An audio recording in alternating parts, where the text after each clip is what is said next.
अस्सलाम वालेकुम। आज के सच के साथ मैं हूं वसीम अब्बासी। आज सियासी खबरें नहीं होंगी, ज़्यादातर उससे हटकर तीन खबरें हैं जनाब। एक तो गाड़ियों की कीमतों में कमी का सिलसिला जारी है और सुजुकी स्विफ्ट की कीमत में भी कमी हो गई है। कौन कौन सी गाड़ियों की कीमतों में कमी हो चुकी है, इस हवाले से बात करेंगे। इसके अलावा ये बात कि पाकिस्तान में ऊबर जो टैक्सी सर्विस थी वो पाकिस्तान से अपना बिज़नेस वाइंड अप कर गई है और लाहौर में भी उनकी सर्विस ख़त्म हुई है। तो क्या वजह बनी है उनके बिज़नेस ख़त्म करने की, इस हवाले से भी बात होगी। और तीसरी खबर है जी, सऊदी अरब में हथकड़ी लगाने पर मुजरमों को पाबंदी लग गई है और उसके हवाले से बाकायदा हुकूमत ने यह फैसला किया है। ये किस तरह किस बैकग्राउंड में फैसला किया गया है ये भी आपको बताएंगे। तो सबसे पहले तो जी चैनल को सब्सक्राइब करें, सबसे बड़ी बात तो यही है। उसके बाद बाकी बातें होती रहेंगी। चलें, आपने कर लिया होगा। अब आते हैं जनाब, पाकिस्तान में गाड़ियों की कीमतों में हैरत अंगेज़ तौर पर कमी आई है और किया स्टोनिक की कीमत में आप जान रहे होंगे कि एक दिन में 12 लाख रुपए की कमी आई थी और उसकी वजह से ये भी हो गया कि उनके इतना रश पड़ा। 12 नहीं, 15 लाख रुपए की कमी। और उस 15 लाख रुपए की कमी से इतना रश पड़ा, मेरे समेत बहुत सारे लोग शौकीन पैदा हो गए थे। आज हमने जाना भी था बल्कि उनके देखने के वो कितनी रियायत दे रहे हैं। एक और दोस्त को चाहिए थी, मैं तो नहीं ले पाया अभी, लेकिन जो लोग ले पाए हैं। और पूरे पाकिस्तान में इतना रश पड़ा, उनके उनके जो शोरूम्स हैं एबटाबाद में, एक दिन में कोई 1500 कारें बुक हुई हैं। उसके अलावा बाकी हर जगह हर शहर में बुकिंग हुई है। और आज उस कंपनी ने हाथ खड़े कर दिए, उन्होंने कहा सितंबर तक हमने बुकिंग ले ली है, उसके बाद की जो बुकिंग होगी वो हम अभी बंद करें फ़िलहाल, उसके बाद बुक करेंगे। सारे पाकिस्तान में उन्होंने कोई 23 लाख के रुपए के करीब चेक लेके बुक कर रहे हैं और बुकिंग की एक लाइन लग गई है उनके पास। कोरियन कंपनी है और अच्छी किया स्टोनिक गाड़ी है वो जनाब, उसकी बुकिंग ख़त्म हो गई फिर। लेकिन आपके लिए अच्छी खबरों का आने का सिलसिला जारी है। आपको पता है एक और कंपनी है पूजो, जिसकी जिसकी प्रोनाउंसिएशन अदरवाइज़ बड़ी मुश्किल है कि मतलब अगर आप उसको करें तो कोई पिगट पड़ता है, कोई क्या पड़ता है, लेकिन असल उसकी प्रोनाउंसिएशन है पूजो। 2008 उसकी कीमत में भी कमी हुई है। उसके अलावा चेरी टीगो की कीमत में भी कमी हुई है। और आज सुजुकी ने भी अपनी स्विफ्ट गाड़ियों की कीमतों में तकरीबन 7 लाख रुपए की कमी कर दी है। और उसके अलावा जो सुजुकी के मुख्तलिफ वेरिएंट्स हैं, स्विफ्ट की कीमत में इतनी कमी हुई है। उसके अलावा जो स्विफ्ट में कुछ कुछ वेरिएंट्स हैं उनकी कीमत में थोड़ी कमी हुई है, कुछ में ज़्यादा हुई है। जो GLX CVT है वो अब 54 लाख के बजाय 47 लाख समथिंग में मिलेगी और जो डिफरेंस है वो 7 लाख रुपए का हो गया। बाकी भी उन्होंने कमी की है। CL GVT जो है, CL MT, उन सब की कीमतों में भी कमी की गई है। तो स्विफ्ट अगर आप लेना चाह रहे हैं तो उसकी कीमत में शदीद कमी हुई है। ये सारी कमियां क्यों हो रही हैं? एक तो ये कि पाकिस्तान में कार्स की सेल पिछले साल कम रही थी और ये आपको पता ही है। और उसकी वजह क़ुव्वत ख़रीद भी बढ़ना और डॉलर की कीमत भी एकदम बहुत ज़्यादा बढ़ना, 300 से ऊपर तक चला गया था, फिर वापस आते आते 270 पे, अब 277 के करीब ट्रेड हो रहा है।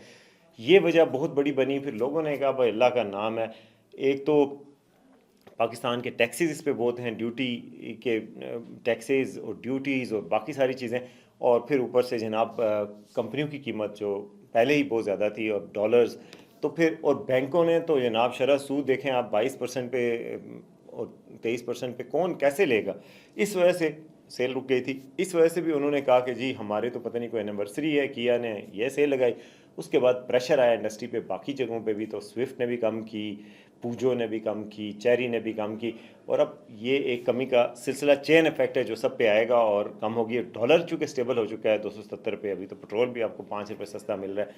तो जनाब ये अच्छी खबर थी कि ये अब कीमतें थोड़ी थोड़ी कमी की तरफ आ रही हैं। मगर यह है कि पाकिस्तान में सेल्स पे कितना असर पड़ेगा, कम अज़ कम किया को तो पड़ गया, बाकियों को पड़ता है कि नहीं पड़ता ये अब देखना होगा।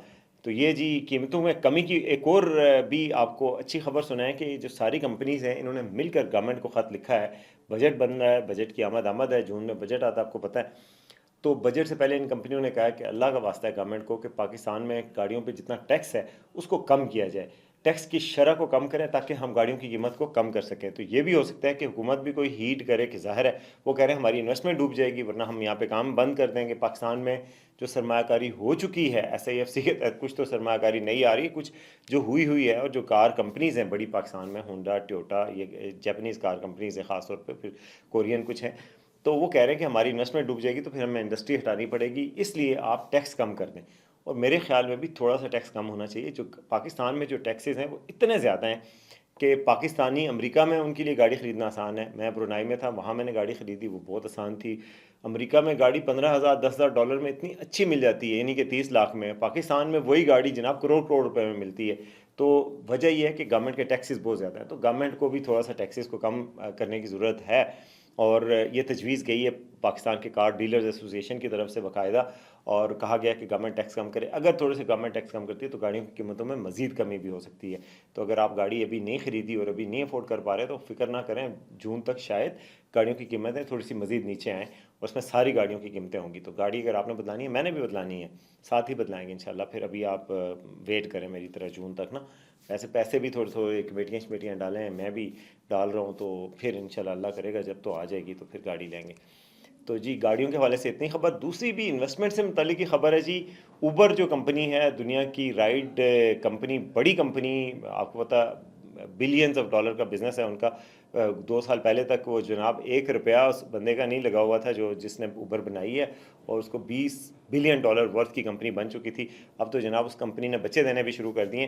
تو پاکستان میں خبر آئی اچانک 2 دن پہلے کہ جی وہ پاکستان میں لاہور میں رہ گئے تھے, لاہور سے انہوں نے اپنا بزنس وائنڈ اپ کر دیا. اس سے پہلے وہ اسلام آباد, سیالکوٹ, فیصل آباد اور پاکستان کے کئی متعدد شہروں سے پہلے ہی اپنی انویسٹمنٹ نکال چکے تھے. اس پر بعض جگہوں پہ, بعض چینلز پہ, سوشل میڈیا پہ میں دیکھ رہا ہوں کہ لوگ کہہ رہے ہیں جی پاکستان میں SIFC بنا ہے جی انویسٹمنٹ لانے کے لیے.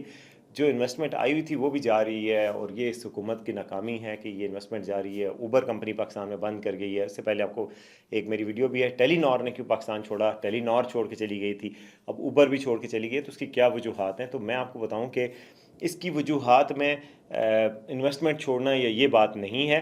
اس میں ایک بڑی وجہ یہ ہے کہ اوبر نے آج سے چند سال قبل کریم سروس خرید لی تھی. آپ کو پتہ کریم ایک بہت بڑی رائڈ سروس ہے جو کہ ایک پاکستانی نے بنائی تھی لیکن گلف میں بنی تھی, خلیجی ممالک میں.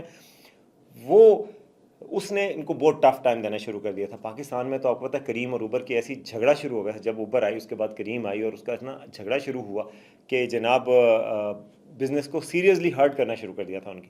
انہوں نے یہ کیا جو بڑی کمپنیاں کرتی ہیں, جیسے آپ پولکا آئس کریم کو پتہ ہوگا, پاکستان میں پولکا آئس کریم ہوتی تھی, والز آئی اس کو کھا گئی. ملک پیک دودھ ہوتا تھا, نسلے آیا اس کو پی گیا. تو اس طرح بڑی کمپنیاں چھوٹی کمپنیوں کو کھا جاتی ہیں کارپوریٹ ورلڈ میں. تو جناب بڑی کمپنی تھی اوبر, انہوں نے جناب کریم کو کھا لیا, اور کریم جو ہے وہ انہوں نے لے لی تھی. اور کریم جو ہے وہ ملٹی بلین ڈالر ڈیل ہوئی تھی, اس وقت انہوں نے لی تھی. اس کے بعد 3.1 بلین ڈالر کا جو ان کا اوبر کا تھا 2011 میں, انہوں نے 3.1 بلین ڈالر سے, 3 ارب ڈالر سے کریم خرید لی تھی. اس کے بعد ان کی آمدنی بھی بہت بڑھ گئی تھی. تو اس کی وجہ سے وہ پاکستان میں ان کے پاس جگہ نہیں رہی تھی. اب 2 کمپنیاں جو ایک ہی کمپنی ہے اس کے 2 سبسیڈریز پاکستان میں کام کریں, یہ نہیں ہو سکتا تھا. یہی بات اوبر کی پریس ریلیز میں, یا پریس ریلیز نہیں ہے, جو لوگوں کو اپنے صارفین کو انہوں نے ای میل بھیجی ہے یا جو نوٹسز بھیجے ہیں اس میں بھی کہی گئی ہے. تو اوبر سے انویسٹمنٹ نہیں نکلی پاکستان سے. اوبر اسٹریٹجک ان کا ڈپارچر ہے, جس کی وجہ یہ ہے کہ انہوں نے ایک دوسری کمپنی کو اپنا بزنس سنبھال لی ہے. نقصان کیا ہوگا, نقصان اوورسیز کو تھوڑا زیادہ ہوتا ہے. دیکھیں پاکستان میں تو اور سروسز بھی ہیں, ان ڈرائیو بھی آ گیا, پتہ نہیں ایک اور بھی آئی ہوئی ہے. یہ ساری سروسز موجود ہیں, مگر جو اوورسیز پاکستانی سے ان کو تھوڑا نقصان ہوگا اوبر کے جانے سے. وہ یہ ہے کہ ان کے پاس اوبر انسٹالڈ ہوتی ہے, ایئرپورٹ پہ آتے ہیں اوبر یا کریم, ایئرپورٹ پہ آ کے وہ اوبر اپلائی کرتے ہیں, اوبر منگواتے ہیں, وہ پاکستانی اوبر آتی ہے, وہ گھر پہنچ جاتے ہیں سیفلی. اب یہ ہوگا کہ ان کو تو پتہ بھی نہیں ہوگا کہ ان ڈرائیو بھی کوئی اپلیکیشن ہے, اور بھی قسم کی گاڑیوں کی آ چکی ہے پاکستان میں. اب وہ سستی کار پتہ نہیں کون کون سی, تو وہ ان کے پاس تو وہ ایپ بھی انسٹال نہیں ہوتی. تو وہ ایئرپورٹ پہ تنگ ہو جاتے ہیں, اور وہ پھر ان کو سمجھ بھی نہیں آتی کہ کون سی سیف ہے. ادروائز وہ ان لوگوں کے ہتھے چڑھتے ہیں جو پکڑ پکڑ کے آپ کو گاڑی میں بٹھاتے ہیں, پھر وہ آپ کے لیے مسئلہ بن جاتا ہے. تو یہ تھوڑا سا نقصان ہے, باقی کوئی زیادہ نقصان نہیں ہے. تو اوبر والی بات میں نے آپ کو بتا دی. اس کے علاوہ جو دلچسپ خبر تھی وہ یہ تھی سعودی عرب سے, کہ جی سعودی عرب کی باقاعدہ کابینہ نے فیصلہ کیا ہے کہ ملزموں کو ہتھکڑی نہیں لگائی جائے گی. اور وہ پلاسٹک لاکر اس کو کہتے تھے, وہ ہتھکڑی, وہ لگانے سے اب انہوں نے منع کر دیا ہے. یہ صرف 2 حالتوں میں لگائی جائے گی, جب کوئی مجرم اپنے آپ کو نقصان پہنچا سکے دوسرے کو, کہ یعنی بہت ہی خطرناک قسم کا ملزم ہو یا پھر پاگل ہو, تو ایسے کو لگائی جائے گی. اخبار 24 کے مطابق وزراء کونسل نے گرفتاری کے حوالے سے پراسیکیوشن قانون کی شق نمبر 21 میں ترمیم کی ہے, اور اس ترمیم کی منظوری باقاعدہ کابینہ نے دی ہے. اس کے تحت گرفتاری کے وقت ملزم سے پیش آنے کے نکات کی وضاحت کی گئی ہے. قانون نافذ کرنے والی اتھارٹی کے اہلکاروں کو کسی بھی ملزم کی گرفتاری کے وقت یہ حق ہوتا ہے کہ وہ کسی بھی مزاحمت پر قابو پانے کے لیے ضروری اقدامات کرے. तो ताहम ज़ाबित के तहत होता है, पाकिस्तान में भी होता है कि पकड़ते वक्त अगर कोई भाग रहा है तो उसको पकड़ें। क्या क्या कर सकते हैं? जो कर सकते हैं उसमें ये प्लास्टिक की हथकड़ी के हवाले से कहा गया कि वो आप नहीं लगा सकते, और अगर गिरफ्तारी को एक मुलज़म को कानून ये हक देता है कि इसे इस बारे में इत्तला दी जाए कि वो किस वजह से उसको हिरासत में रखा गया है, और वकील की खिदमत भी हासिल करे। तो हथकड़ी का तो आपको पता है पाकिस्तान में तो हथकड़ी का ऐसा इस्तेमाल हुआ है कि आप देखें, नैब के एक मुलज़िम थे प्रोफेसर साहब, लाहौर में उनकी लाश आई थी, वो हिरासत में फ़ौत हुए और लाश को भी हथकड़ी लगी हुई थी। यहाँ पे शायद मसूद साहब सहाफ़ी हैं, उनको पकड़ा, उन पे हथकड़ी लगी हुई थी। फवाद चौधरी साहब जब रिहा हुए हैं, वो अपने बच्चे से मिल रहे हैं, हथकड़ी लगी हुई थी। तो हथकड़ी का भी इस तरह का इस्तेमाल एक किस्म की पॉलिटिकल स्टेटमेंट भी होती है, बाज़ का डिग्रेड करना भी मकसूद होता है कि जी हथकड़ी लगाओ, लाओ इन्हों हथकड़ी, एक दफ़ा हथकड़ी लाओ। ये इसका गलत इस्तेमाल नहीं होना चाहिए। जो ख़तरनाक तरीन मुलज़िम है उनके लिए तो होना चाहिए। सऊदी अरब ने उसका बहरहाल आगाज़ कर दिया है। आज पाकिस्तान में जो कानून के साथ हो रहा है उस पे तो मुफ्ती इस्माइल जो गिड़गिड़ा के रो पड़े, जो शायद थकान अब्बासी के हवाले से मैंने बताया था किस तरह उनकी फैमिली को राज़ा किया गया।